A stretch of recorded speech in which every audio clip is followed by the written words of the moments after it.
Olá, sejam bem-vindos, sejam bem-vindas ao Gotas de Luz. Estamos aqui mais uma vez para falar um pouquinho a respeito da doutrina espírita. Recentemente nós fizemos um estudo onde nós falamos a respeito de alma, princípio vital e fluido vital. E, por consequência, falamos bastante a respeito de perispírito. E nessa conversa a respeito do perispírito, muitas pessoas me perguntaram sobre mais detalhes a respeito do perispírito. E então resolvemos falar a respeito de uma coisa que é muito comum de se ouvir falar, que é o famoso cordão de prata, cujo nome correto é cordão fluídico. Ok? Vamos trabalhar? Nós então vamos falar a respeito do cordão fluídico ou cordão de prata. Cordão de prata é uma terminologia que as pessoas usam, mas que ela não é, vamos chamar assim, tecnicamente correta do ponto de vista do espiritismo. O espiritismo chama de cordão fluídico. Quando nós falamos a respeito, a semana passada, sobre perispírito, alma, princípio vital, fluido vital, uma das perguntas que nos foi falada foi o seguinte, questão número 135 do Livro dos Espíritos, que diz assim: há no homem alguma outra coisa além da alma e do corpo? E a resposta da espiritualidade é a seguinte: há o laço que liga a alma ao corpo.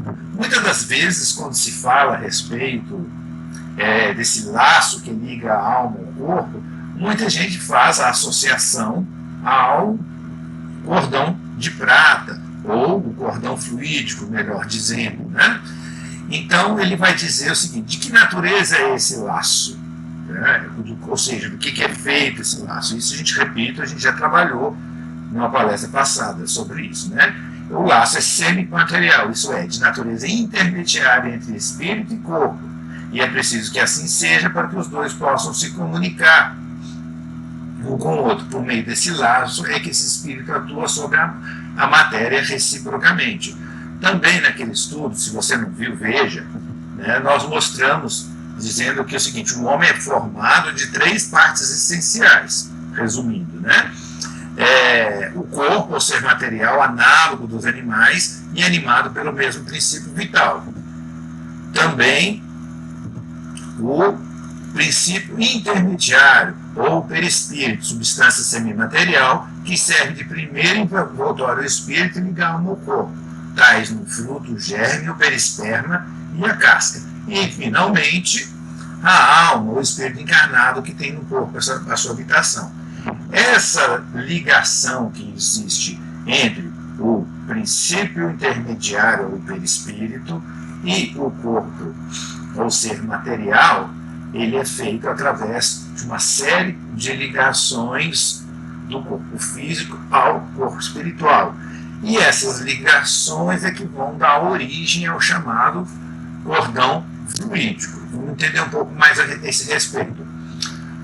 Primeiro vamos entender um pouquinho sobre corpo espiritual, segundo André Luiz. Para definirmos de alguma sorte o corpo espiritual, é preciso considerar antes de tudo que ele não é reflexo do corpo físico, porque na realidade é o corpo físico que reflete tanto quanto ele próprio o corpo espiritual, retrata em si o corpo mental que lhe preside a formação. Nossa, não entendi nada. Vamos devagar.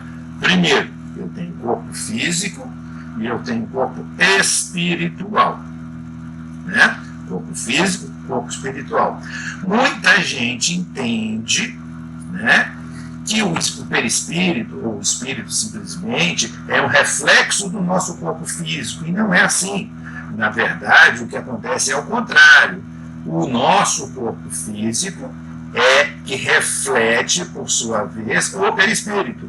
Então, o que nós somos hoje, né, a nossa formação, ela advém da forma do nosso perispírito, ou do corpo espiritual.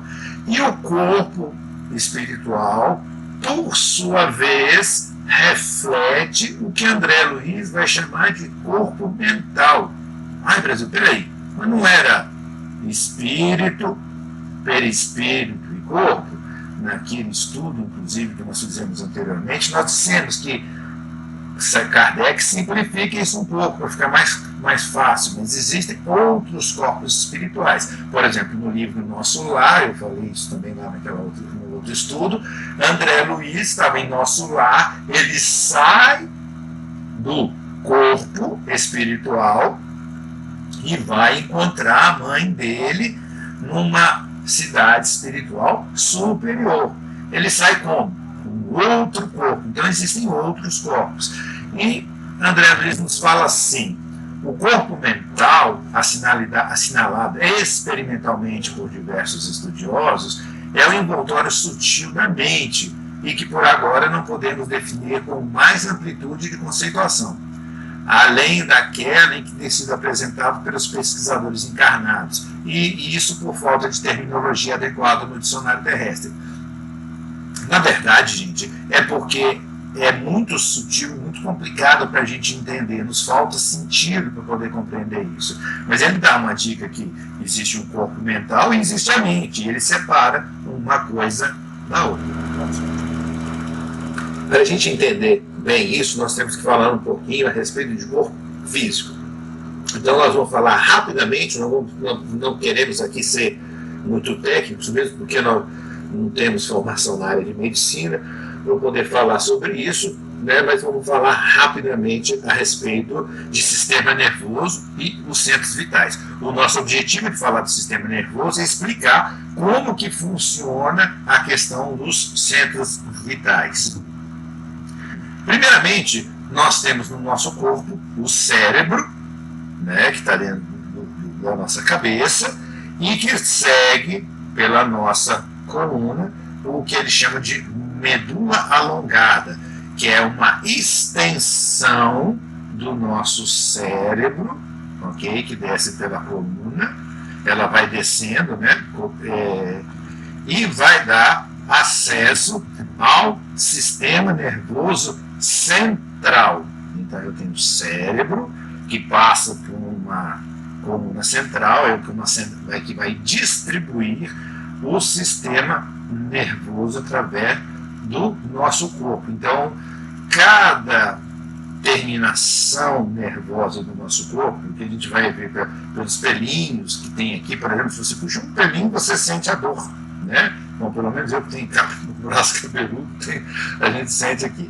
Então, eu vou puxar o pelinho, cada pontinho desse daqui está ligado ao sistema nervoso, porque quando eu puxo um cabelinho desse daqui, um filamento do sistema nervoso, ele vai pelo meu braço, aqui como está demonstrado na figura aí, vem, conecta com a medula, que vai chegar no meu cérebro. Então é todo um processo de ligação. Então, para cada um desses, de cada célula, cada parte do nosso corpo está ligado ao nosso cérebro através do sistema nervoso central. Aí, para aqueles que gostam da medicina, tem sistema nervoso simpático, parasimpático, uma série de outras coisas aí que a gente não vai entrar no meio. Tá? Esses sistemas nervosos, eles são aglutinados no nosso corpo através de uma série de plexos nervosos. Plexos nervosos. São concentrações, né, do nosso sistema nervoso, onde há um volume muito grande de sensibilidade, são sistemas importantes do nosso corpo.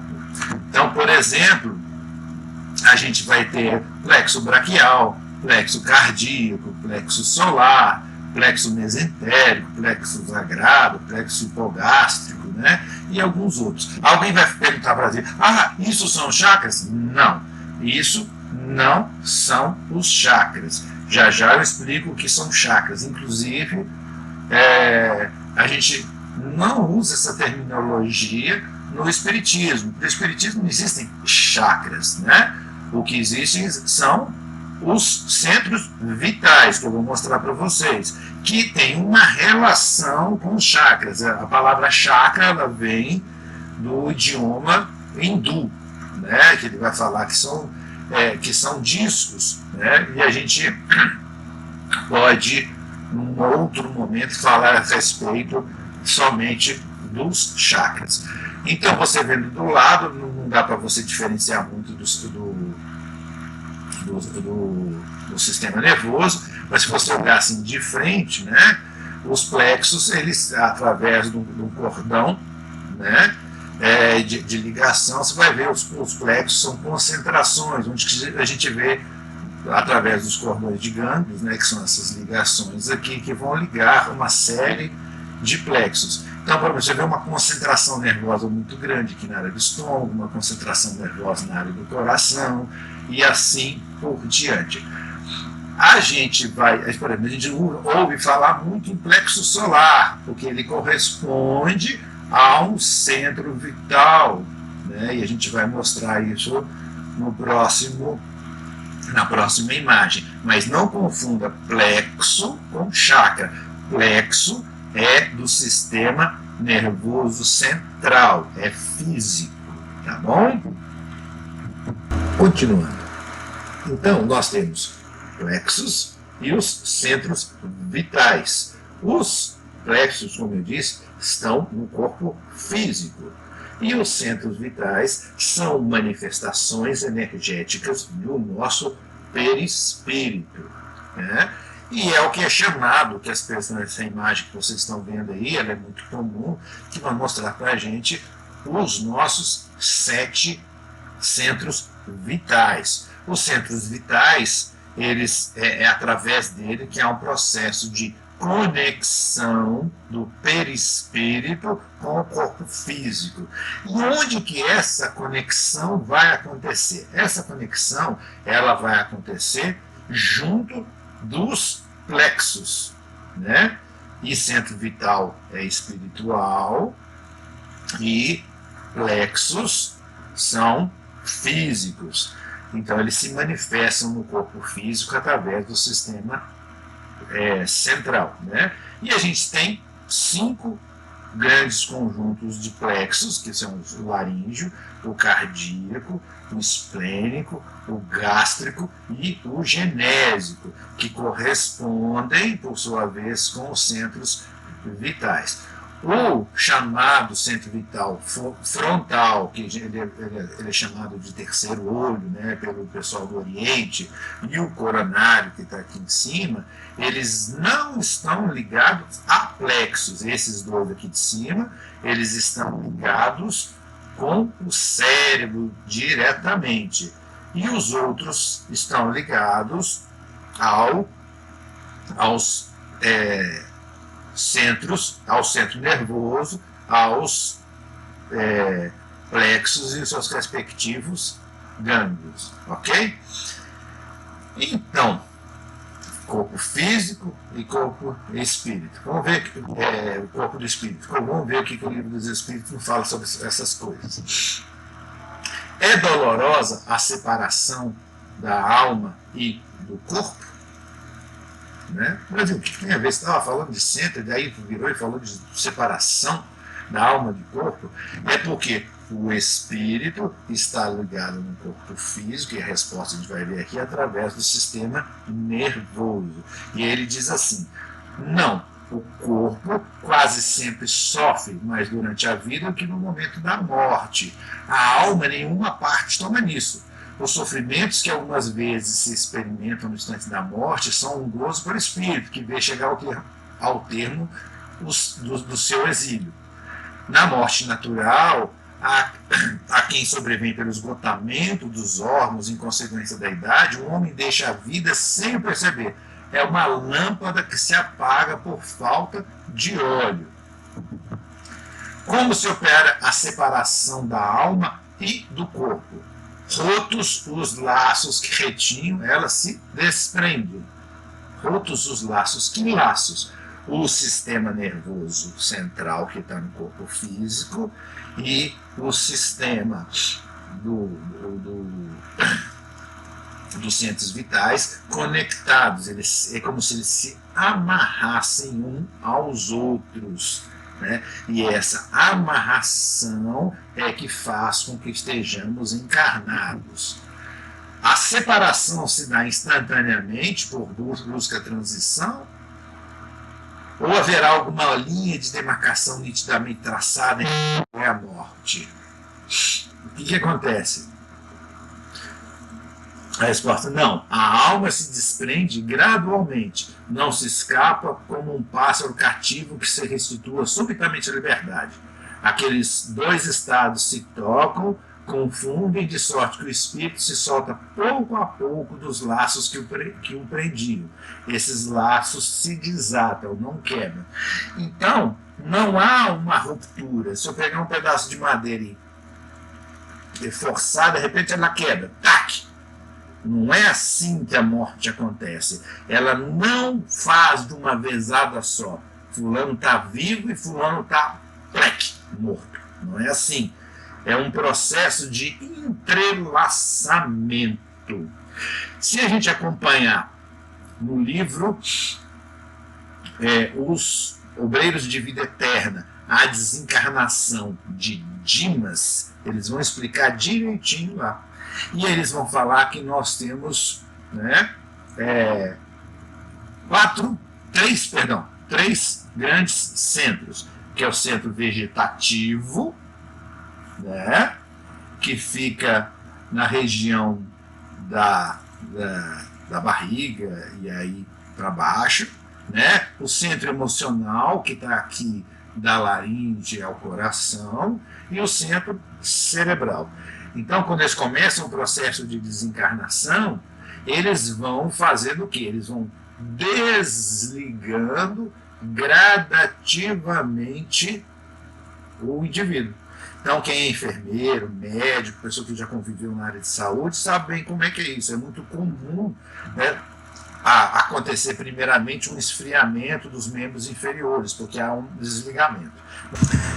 E como são esses laços? Então ele vai falar exatamente da desencarnação de Dimas, que a gente falou. Dimas desencarnado elevou-se alguns palmos acima de Dimas cadáver, apenas ligado ao corpo através de leve cordão prateado, semelhante a sutil elástico entre o cérebro de matéria densa abandonado e o cérebro de matéria rarefeita do organismo liberto. Então, quando ele vai falar para a gente da desencarnação de Dimas, que eu falei para vocês, André Luiz e o seu instrutor, né, vão começar a fazer a desvinculação do corpo espiritual do corpo físico. Então, eles, como eu já havia falado, eles fazem as ligações na região vegetativa, depois eles se retiram as conexões da região emocional, que está aqui, né? E nesse momento, né, ele vai dizendo que, inclusive, que na medida em que ele vai que ele faz desfazendo os laços, saiu do umbigo de Dimos uma massa branca disforme.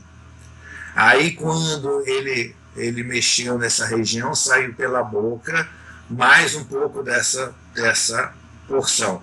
Aí ela se juntou à outra. E aí ele diz que ele, André Luiz inclusive usa a palavra seguinte, que ele não pôde divisar bem, ou seja, ele não conseguiu enxergar bem, que é como se o instrutor, né, que estava mostrando para ele, quebrasse alguma coisa, aí saiu uma luz avermelhada, né, e que ela absorveu toda aquela massa branca disforme. E aí surge o corpo de Dimas desencarnado, ou seja, já havia a morte acontecido ali, né, mas o corpo fluídico, né, de Dimas pairava sobre o corpo físico e havia um cordão prateado ligando, né? É onde vai acontecer um processo de absorção do resto das energias. Nessa imagem que nos é feita, ele vai falar para a gente o seguinte: o perispírito estava a alguns palmos acima do corpo físico, ligados apenas por um tênue cordão prateado, o último liame que prende o espírito aos corpos. Então a mente, você vê que o quadrinho aí mostra pra gente, ele estava pensando nas coisas da vida dele, etc. Tal. Enquanto isso, o recém-desencarnado contempla o passado na sua visão interior, cortando o cordão prateado, estará o espírito completamente livre. né? Mas vamos continuar para a gente entender um pouquinho a respeito desse cordão de prata, né? Ou o cordão fluídico, né? Eu estou chamando de cordão de prata porque é o nome comum que as pessoas usam, tá? Ele diz assim: o corpo espiritual é ligado ao corpo físico por um apêndice energético, conhecido como cordão de prata, através do qual é transmitida a energia vital para o corpo físico abandonado durante a projeção. Aqui ele está falando, né, durante a vida. Aí é interessante, ali eu falei do momento de desencarnação de Dimas, e aqui a gente está falando a respeito de projeção, né? Que é a possibilidade que nós temos de nos deslocarmos enquanto espírito, né? Então espírito mais o meu perispírito se deslocam do corpo físico. Mas acontece que o corpo físico está ligado ao perispírito através do sistema nervoso central. Você lembra que eu falei para vocês? Se a gente pudesse observar, né, a gente ia ver que esse cordão prateado, esse cordão fluídico, na verdade ele está composto por milhões de conexões, são milhões de fios que estão conectados e fechados uns aos outros. Né? Ele diz ainda: em contrapartida, o cordão de prata também conduz energia do corpo físico para o corpo espiritual, criando um circuito energético de ida e volta. Esse interfluxo energético mantém os dois veículos de manifestação em relação direta, independente da distância que eles estejam entre si. Observa que fala independente da distância, ou seja, ele pode estar aqui pertinho, com o corpo colado, ele pode estar centímetros afastado, e é inclusive o que acontece para a maioria de nós todas as noites, né? Todas as noites quando você dorme, o seu perispírito desloca levemente do seu corpo. Algumas pessoas tomam consciência disso e andam pela casa, outros andam pelo bairro, e aí, como a gente vai ver mais para frente um pouquinho, né? Às vezes, quando o espírito é muito evoluído, ele vai até em cidades espirituais lá longe. Né? Mas continuando, enquanto os dois corpos estão próximos, o cordão é como um cabo grosso. À medida que o corpo espiritual se afasta das imediações do corpo físico, o cordão torna-se cada vez mais fino e sutil, porque ele está ligado em todo o sistema nervoso, então é como se fosse um grande feixe de cabos. Aí você vai afastando, ele vai afinando, vai ficando, né? E ele vai estendendo. Eu posso sair daqui e lá para o Japão, que ele vai dar, entre aspas, a volta no mundo. Ok? O cordão de prata também tem recebido diversas denominações: cordão astral, cordão fluídico, fio de prata, teia de prata, cordão luminoso, cordão vital, cordão energético. O pessoal é criativo, né? Mas isso tudo diz respeito à mesma informação. Um dos medos mais comuns daqueles que praticam a emancipação da alma, ou seja, aqueles que têm a consciência e a possibilidade de sair do próprio corpo, é de que o cordão energético venha se partir durante a projeção, acarretando assim a morte do corpo físico. De fato, que se acontecer esse rompimento, o corpo físico morre. Mas será que isso vai acontecer, Brasil? Não, não acontece. Né? Tal medo é infundado, pois isso não acontece. Por mais longe que a alma estiver, o cordão de prata sempre o trará de volta para dentro do corpo físico. Também é impossível que há pessoas que se projetam fora do corpo não querer voltar. Então não tem aquela situação: esse fulano foi e não quiser voltar. Não tem isso. Qualquer momento que houver um risco para o corpo físico, né, automaticamente o corpo físico puxa de volta. Então, quem aí que nunca acordou de noite assim, assustado, como se tivesse caído na cama? Não é isso? A gente não acontece isso? A gente está lá dormindo e a gente acorda assustado, porque alguma coisa assustou o corpo físico e fez com que você voltasse de uma vez só. Para voltar, basta pensar firmemente no seu corpo físico e o retorno se dará automaticamente. É nesse instante que muitos usam dessa prática, tem a sensação de queda e acordam assustados no corpo físico. Ok? Agora, uma recomendação importante. Há literaturas aí que ficam falando incentivando as pessoas a exercitar, fazerem exercícios para poder sair do corpo físico durante a noite, etc. Tal. Nós podemos dar conselho, né? Se o conselho fosse bom, a gente vendia, né? Como diz o ditado. Mas eu vou explicar. Não recomendamos que as pessoas fiquem fazendo exercícios para poder sair do próprio corpo, porque as pessoas podem passar por situações, como é que eu vou dizer, aflitivas, sem necessidade. Porque se você não tem saído naturalmente do seu corpo, significa que você não está preparado para aquela atividade. Então nós recomendamos que você não faça. Se isso surgir de forma natural, é porque você realmente está habilitado a fazer isso, o seu espírito está preparado para isso, você tem maturidade para poder lidar com isso, ok?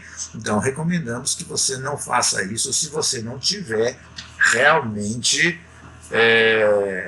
vamos chamar assim, de habilitado. E aí eu digo, isso é de formação moral, porque se você não tem a formação moral adequada para isso acontecer naturalmente, e você começa a exercer isso, para onde que você vai? Você vai começar a ir para lugares que podem não ser muito bons, e aí você pode passar por situações aflitivas. Vai morrer? Vão cortar o cordão? Não, isso não vai acontecer. Mas para que passar susto, passar aflições sem necessidade? Sair para buscar amigos, entre aspas, né, espirituais que indesejáveis aí. Ok? Bom, o cordão de prata é um feixe de energias, né, um emaranhado de filamentos energéticos, nós já falamos, interligados. Quando ocorre a emancipação da alma, esses filamentos energéticos que estavam embutidos em toda a extensão do corpo físico projetam-se simultaneamente de todas as partes deles e se reúnem formando o cordão de prata. Os principais filamentos energéticos são aqueles que partem da área da cabeça. Então você lembra que eu falei que o sistema nervoso central se distribui do corpo? Né? O perispírito ele vai se conectar através de todo o sistema nervoso. Então, quando você está junto, está ligado. Está ligado da minha cabeça no meu perispírito, está ligado no meu olho no meu perispírito, no meu braço, então está tudo ligado. Na hora que afasta, eles vão se emaranhando e formando aquele feixe. Ok? No livro Nosso Lar, no capítulo 33, né, olha que interessante a colocação de André Luiz. Instantes depois, divisei ao longe dois vultos enormes que me impressionaram vivamente. Pareciam dois homens de substância indefinível, semi-luminosa. Dos pés e dos braços pendiam filamentos estranhos, e da cabeça como que se escapava um longo fio de singulares proporções. Tive a impressão de identificar dois autênticos fantasmas. Não suportei. Cabelos eriçados, voltei apressadamente ao interior. Você vê ele... Ele estava morto com medo de fantasma, né? Mas vamos lá. Inquieto e amedrontado, expus a Narcisa a ocorrência, notando que ela mal continha o riso. Né? Porque era engraçado, ele estava no plano espiritual, entre aspas, morto, com medo de espírito, né? Mas tem muito espírito aí que tem medo de espírito, viu, gente? Ora essa, meu amigo, disse. Não reconheceu aqueles personagens? Fundamente desapontado, nada consegui responder, mas Narcisa continuou. Então ela explica. Também eu, por minha vez, experimentei a mesma surpresa em outros tempos. Aqueles são os nossos próprios irmãos da Terra.